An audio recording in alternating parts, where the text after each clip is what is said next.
Taking a look at the box real quick, here's the front with the nice little age 1 Titus. There's the figure itself. Here's the side, figure standing nice and tall. And this is number 111 in the series. The back just shows a lot of its little features, especially those little arm lariats or beam lariats, sorry, those spikes that are on the knees and shoulders and little poses you can do, very cool. And then of course it shows the crazy joints it has with moving parts on the leg. Again, the other side and the front. Okay, so because this guy comes with so many little beam accessories and whatnot, I thought it'd just be easier to show off the figure first and all its articulation and then go on into the accessories. So, the first thing we're going to take a look at, well, let's just do a full 360 of this guy. Pretty much the same articulation in the torso that you saw in the Sparrow, if you saw that video. Ball jointed head, can turn 360 and whatnot. Double jointed torso and everything. Same way the shoulders up top are connected to the body itself. It has a hinge and has a joint that allows the arm to go up that high before these big old bulky shoulder armor pads get in the way. This guy can actually... Oh, uh-oh. Don't worry about that. That's something I'm going to tell you guys about later on. If I can put this thing back in. Okay, so it really can't touch its other shoulder too well unless you go ahead and turn this guy, and then you can only touch him with the hand. So it doesn't really bend that well. I mean, it's not really supposed to anyways. In any case, you get double jointed elbows, of course. You can bend that high. Same way of attaching the hands, and it still has a ball joint fluid motion movement. So there you go. These are big old hands. Skirt armor, same way pretty much. Has these little pieces that fold up. Nothing on the sides really. And the back skirt armor is separate. Can go up that high. Can be brought back down. They're on a ball joint, so you get some good articulation there. The legs are pretty impressive. I like to show the legs. They can go about that high up before they get hit with the skirt armor. But when you bend them, check that out. That little piece of armor slides out. That's cool, huh? Anyways, you do get double jointed action in the leg, or sorry, in the knee. So he can bend about that much, or that much, from right there. The feet are on a ball joint as well, although they don't really turn that much. They can go about that far down, that far up. This armor right here is just kind of a plug-in, so it can only really go up and down, can't really go that much side to side. And that's pretty much it for articulation, nothing too crazy. These legs can also turn. There's the armor splitting again. And so can the arms. They can go full 360 as well. And I think that's it. Torso can go 360. I don't think I showed that on the Sparrow. So yeah, you can go 360. Whoops. Again, don't worry about that. I'll tell you about it later. So, not wanting to take them all out individually, you get 2 of these round circle pieces, these beam pieces, to go around the fist. You get 1, 2, 3, 4, 5, 6, 7, 8 little spikes to go on the shoulders, and then 2 removable kneecaps to go on the feet, and then, or I'm sorry, on the legs, on the kneecaps themselves. And then you get 2 extra sets of hands, 2 of these kind of grapple looking hands, as you can see right there. And this one is kind of just the mid-action, I'm reaching out to you kind of hands. So quite a bit of accessories, but really it's stuff to be wary about because you don't want to lose these pieces.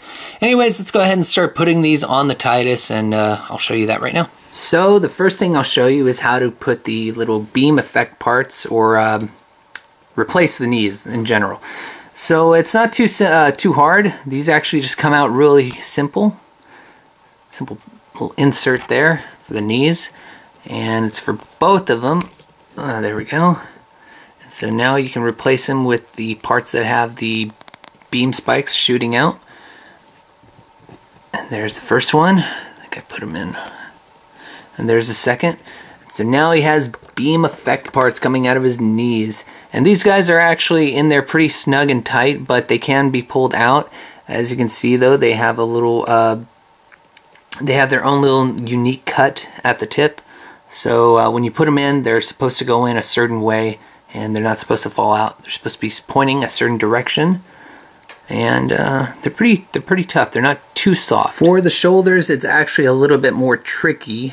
These parts can pop out, showing the inside of the, I guess, beam generating portion of the shoulder. But if you want to put those spikes in these, what you actually have to do is, this is what's tough, pull them out. You have to pull them out completely, and this is what I kind of hate. But anyways, you pull them out completely, and as you can see, these holes are still covered up.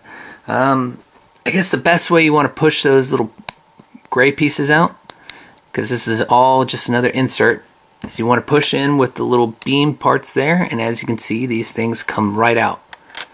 So then with that, you can go ahead and put these back on. Whoops, pulled the arm out. And that's probably going to happen to you guys when you are pulling on these things, but that's basically how you do it. So I found that the best way to go about doing this is, for me, the simplest way was just go ahead and take the whole arm off completely. And when you're putting these things in, what you want to do is actually just slide them in like that. They'll go in, you'll hear a little pop and stuff, and then they'll be pretty secure. In fact, there you saw me have a hard time pulling this out. So as I said, you go ahead and just kind of scoop it in there, and now the beam effect parts are in. You can go ahead and pull this out. See the little generator there, and so that's cool.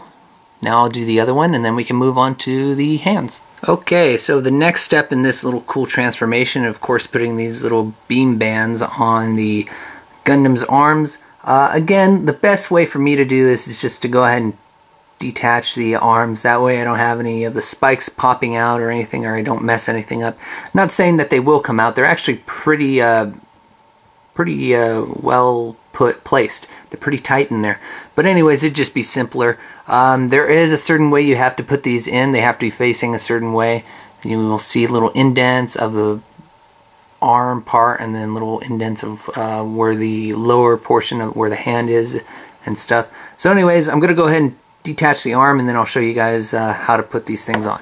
So the way you put these little arm bands on the forearm here isn't too difficult. In fact, the only hard part is just how tight these arms will stay on. What you got to do is you got to pull these little suckers out, and there you go. You get two pieces. You get one of the arm bands. Now the indentation part is supposed to be facing towards the hand. So you get the rounder part, and you go ahead, and there's actually indentations also on this part. So you line that up with the beam lariat, I think it was called. Oh, that's right. The beam lariat, and you fit it through, and there you can see he's all the way through. You go ahead and take your arm, and you gotta kind of get a feel for this, and you stick it in, and it's a little difficult because you gotta line those indents in, and I think it's in. Let's try this one more time.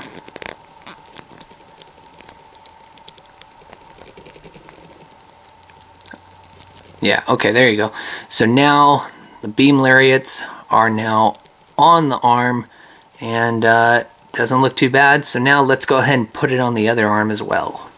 So with this other lariat on the arm, the only last thing I want to show you is just how to put these huge giant gorilla hands on and off and switch them and whatnot. So you'll start off, of course, with the fist, and you get this pretty big plug insert, and it's deep in there. In fact, you probably got to use your nails to dig it out. So as you can see, it fits in there rather well. Switch it with whatever hand, and here we have the open palm grappling hand. And of course, always, this line that you see on there, that's always supposed to be on the inside of the hand. So you put it in there, and you hear a nice little snap. So there you go. And like I said, it's still a ball joint, even though this is a different way of putting the hand on. You still get that same range of motion. But anyways, go ahead and insert it, and you're done. Okay, so with everything put on this figure, I guess the only thing to do is go ahead and move into part 3. The only thing I can say that is a little shaky about this figure that I don't like is that you gotta really attach and reattach all the arms, limbs, and stuff to put these little beam effects on. But with that being said, these effects look awesome. I mean, like you can see the color change from when they're activated going up until they're pink. They look very, very nice, and they are very, very sturdy in there. These things aren't going to come off too easily, and neither are the kneecaps as well. So if you have a Robot Damashii base, you also get this little attachment, so you can put this guy up on display. But anyways, it's still a nice figure. Really cool. Not too expensive as well. So anyways, with part 2 done, it's now time to go into part 3 with the age 1 normal. So that's it. Hope you guys enjoyed the video, and stay tuned for part 3. Bye-bye.